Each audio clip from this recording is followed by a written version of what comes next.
Bonjour à tous, c'est Lucie, je suis ravie de vous retrouver aujourd'hui, j'espère que vous allez bien et que en cette période un peu compliquée, ça se passe bien pour vous. Du coup, installez-vous, je reviens aujourd'hui dans une vidéo un petit peu spéciale. C'est une vidéo où je vais vous parler un petit peu de la formation que je fais actuellement. Et donc, c'est une vidéo où je vais vous parler un peu du métier de conseillère conjugale et familiale. Et c'est aussi du coup une vidéo où je vais parler un petit peu de comment moi je vois les choses par rapport à ce métier. Alors moi, pour parler de moi d'abord, donc moi je travaille dans le domaine du social et je travaille dans ce domaine depuis 2009. Ça va faire 11 ans cette année que je travaille dans ce milieu-là. Et c'est vrai que dans mon travail, je reçois au quotidien, tous les jours, je reçois des femmes, des couples, des enfants et je les aide à trouver des solutions. Alors, ça peut être des gens qui rencontrent une difficulté ponctuelle, une crise passagère, ou ça peut être aussi des personnes qui ont des expériences de vie très douloureuses, voire traumatiques. Et depuis quelques années, j'ai envie de donner une autre direction à ma voie professionnelle. J'ai envie de me centrer davantage sur l'aspect sentimental, sur la vie sentimentale, la vie affective. Et c'est pour cela du coup que j'ai commencé depuis le mois de septembre ma formation pour devenir conseillère conjugale et familiale. Alors, c'est un métier que j'adore, mais premièrement, il porte très très mal son nom. Euh, Petit 1, c'est un métier donc conseillère conjugale, mais on donne pas de conseils en fait. Je suis pas là pour vous dire faites ci, faites ça, comme ci, comme ça. On donne pas de conseils. L'idée du conseil dans le conseil conjugal, c'est l'idée de tenir conseil.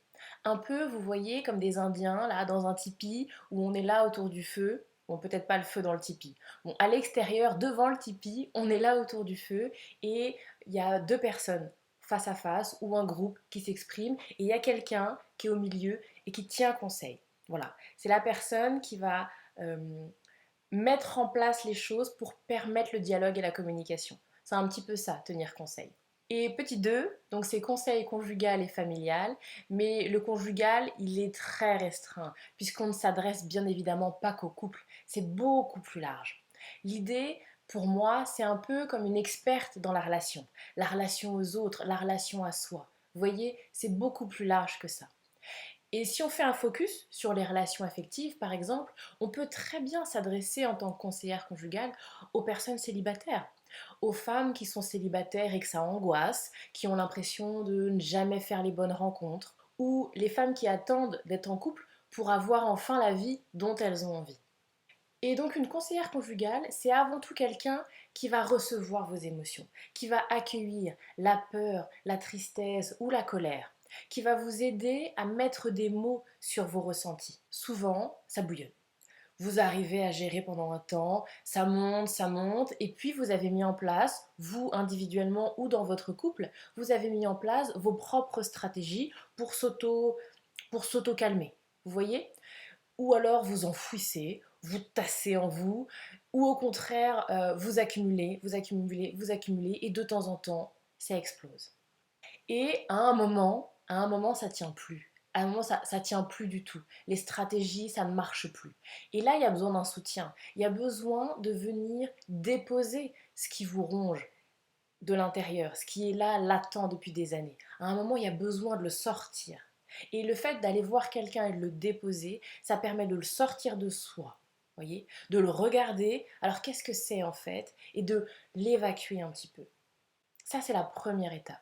Donc souvent, la conseillère conjugale, elle commence par accueillir, elle écoute, et elle vous permet un temps rien que pour vous, et un temps rien que pour ça. Et ensuite, dans un deuxième temps, ensemble, on voit justement l'après. Une fois qu'on a déposé ce qui était compliqué, ce qui était douloureux, on débroussaille ensemble. Vous vous souvenez, je vous avais parlé dans une vidéo précédente de la petite lumière sur votre épaule, qui éclaire, qui guide. Et pour aller plus loin dans cette belle image de la petite lumière, pour moi, c'est l'accompagnement de la conseillère conjugale, c'est vous qui réglez un peu l'intensité de cette lumière. Au début, ou si vous en ressentez le besoin, ça peut être une lumière très forte, très intense, un accompagnement soutenu, où on va travailler ensemble sur un plan d'action, sur des objectifs, pour aller là où vous avez envie d'avancer. Mais ça peut aussi être une lumière plus douce, une lumière moins intense, mais toujours présente, qu'on va allumer à un moment donné, où on est vraiment dans le noir, on voit plus rien, on est dans l'impasse, et là il y a besoin d'un éclairage par quelqu'un d'extérieur, qui va venir vous guider et vous orienter pour retrouver votre chemin. Bon, je pars un petit peu dans mes images, j'espère que vous avez saisi l'idée. Enfin, du coup, une dernière idée par rapport à la conseillère conjugale et par rapport au couple. Euh, pour moi, il y a deux cas de figure. On peut venir seul, même si on est en couple. C'est possible aussi. Bien souvent, quand on est en couple, qu'on est dans l'impasse, qu'on n'arrive plus à communiquer, qu'on ne s'entend plus, voilà, on arrive un petit peu au bout de quelque chose, souvent il n'y en a qu'un qui a envie d'aller voir quelqu'un. C'est sûr que quand on parle du couple, quand on vient parler de l'intime, de soi, c'est pas forcément évident d'aller l'évoquer devant un tiers. Alors parfois, les deux sont d'accord, les deux sont motivés, sont partie prenante et les deux veulent avancer et c'est super. Mais la majorité, mais la grande majorité, le plus souvent, c'est pas le cas. Ça fonctionne pas comme ça dans la vraie vie. Dans la vraie vie, on entend beaucoup de femmes qui aimeraient, mais le conjoint, le mari ne veut pas, ne voit pas l'intérêt, n'a pas envie. Et j'ai envie de répondre, c'est pas grave, c'est pas grave. Vous pouvez venir seul. Alors, je vais être un petit peu cash, je vais simplifier un petit peu les choses, mais c'est pour que vous voyez l'idée. Et puis, il n'y a pas 36 millions d'options non plus. Quand ça va pas dans un couple, soit on se sépare, soit ça va pas, mais on veut pas se séparer. Bon, je vous la fais un petit peu simpliste. Bien évidemment, il y a toute une palette. Il y a les breaks, on essaye, on fait des pauses, on réfléchit. Il y a toute une palette. Mais si on prend les deux grandes idées, on se sépare ou on ne se sépare pas. À mon sens, dans les deux cas, il y a la pertinence de voir une conseillère conjugale. Si on a pris la décision de se séparer, c'est pas pour autant que c'est simple, ni à vivre, ni à mettre en place, ni à organiser, ni à penser. Ça peut être vraiment, et c'est souvent, tout un processus. Et la conseillère conjugale, elle peut avoir sa place, soit dans la réflexion autour de la décision, je me sépare pas, soit dans la mise en place. Une fois qu'on a dit, ok, je me sépare, ok, qu'est-ce que je fais du coup? Comment je m'organise? Qu'est-ce que je pense? Et c'est utile d'avoir un espace pour pouvoir déposer toutes ces millions d'idées là qui vont vous traverser. Et si au contraire, si vous pensez, ok, ça va pas, mais non, je veux pas me séparer, ça va pas, mais je reste. Alors, la conseillère conjugale a aussi toute sa place pour voir avec vous. Ok, je reste, mais comment? Comment je le vis? Comment je fais pour améliorer le quotidien? Comment je fais pour que je me sente mieux? Parce que c'est pas parce que je reste que ça va aller mieux. On l'a dit, ça va pas. Et ça, c'est possible seul. Même si votre conjoint, il n'en a pas l'envie, il n'en voit pas l'intérêt, même si vous n'êtes pas sûr, même si vous avez l'impression que ça n'avancera pas s'il n'est pas là.